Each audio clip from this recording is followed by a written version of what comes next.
And I called the neighbor. I say, Lassie won't wake up. Lassie, I keep waking him up and he won't wake up.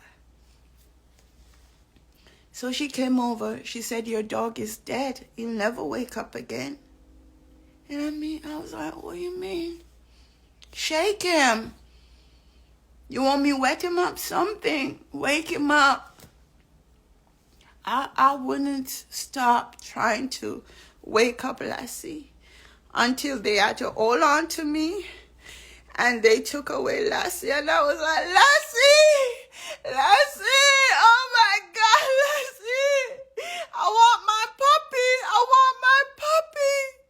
I cried for my puppy. You took my puppy. They say he's dead. I say, you took my puppy. He was sleeping. He just wouldn't wake up. You took my puppy. You took my puppy. And life just wasn't the same. No Lassie.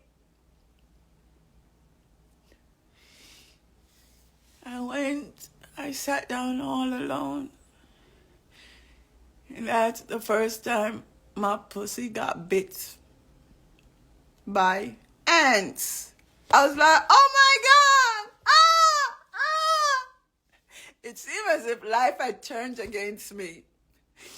I mean, there's nothing that can stop the bite of ants under your hussy. So then I know, don't go sit alone under a tree. So I start to climb trees and just sit in the top of the trees. And I dream. I dream about life, about all the good things that could happen. Yeah. But I kept on writing more songs. Never saw Lassie again. But I started to take note of life. The lizard turning from green to another color, depending on what it glides on. I start to watch the birds and to merge everything with Bob Marley saying, 3 little birds singing sweet song. This is a message. I started to tune into the universe where I could actually hear the birds giving a message. So I became one with the universe. I got up in the morning. I was like, good morning, God. And the bird was like, chicka, chicka, chicka. Good morning, Mary. Good morning, Mary. They didn't say that, but in my mind, I heard them say that, and life continued. I got close to the butterflies, the bees. I think I actually sat there and watched the bees, eat from the pollens. And sometimes it seemed as if they were making love. We lived on 10 acres of land. So we had ducks, we had pigs, we had goats, we had dogs. We had so many space, so I became one with nature and everything. But, you gotta read my book. But my Uzi journeyed. The first guy that gave me the feeling was Andrew. Andrew gave me the feeling, special feeling. There we were playing Dolly House, and they say that they're gonna have a wedding. Let me tell you the truth about life. When you're a middle class family and you merge with a poor family, it's not the poverty. They will lead you astray. They will take you from all the things that you were ever taught. But to be honest, a lot of things happen in the middle class family, but nobody really talk about it.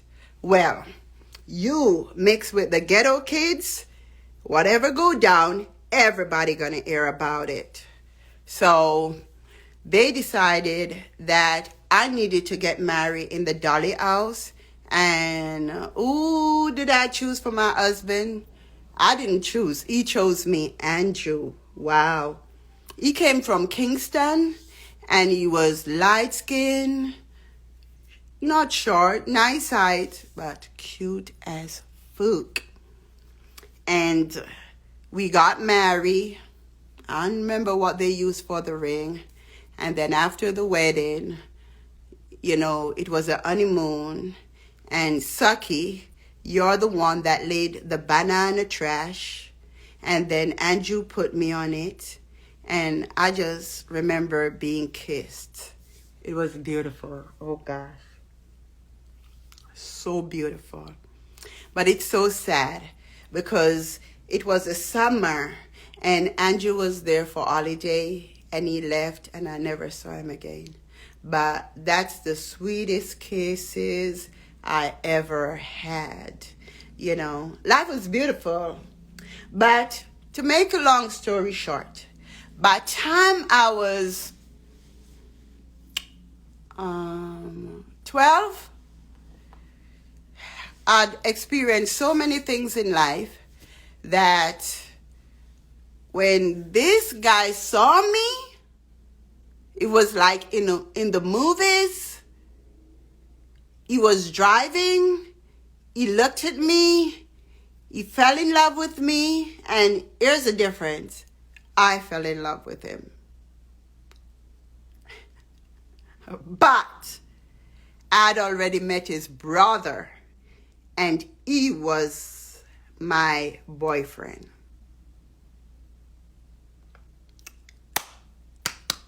Birksy. But no boyfriend. You know what I mean? So, I fell in love with Birksy brother, Terry Fangchang from St. Mary. And oh my gosh. Ended up having 6 kids for him. Got married to him, Mr. Fangchang. And when he met me, he heard that I was a bad girl. And I remember saying to him, I'm going to prove to you that whatever happened to me is just because of circumstances. I'm going to prove to you that I'm a good girl. Good girls gone bad. You ever hear my song, Good Girls Gone Bad? Yeah. But anyway, I remained faithful to him for 14 years. And we had 6 beautiful Chinese kids. And I hope someday you'll get to know them because the internet don't know them. Yeah. So my Uzi graduated from experimenting and from being taken for granted to having a ring on it. But we won't get into it. It has everything to do with Queenie. When my marriage went down the drain, I lost my husband. The government took away all my kids. And I was left on my own. Dum, dum, dum, dum, dum. Once again, I'm on my own. Didn't see those kids for 14 years. And we'll stop right there. Yeah. So you wonder how come Amari Uzi left from that stage to becoming a woman who don't have intercourse. It's because I realized that at some point in your life, everything leaves. Everybody leaves. My puppy leaves. People die. People just choose to leave. But I've always had Jesus Christ. I was like, I go through all these things and I'd be like, God, you still here? Because he used to walk with me, talk with me, sit with me by the beach. Before, people used to just go a beach when you have out in a Jamaica. Marry there a beach on the regular, all right, son. It's like me just born to live the good life. And I realized that the best things in life were free, you know? And so I wrote many songs. By time before I reached, I had my first child at what, age 15, got pregnant 14.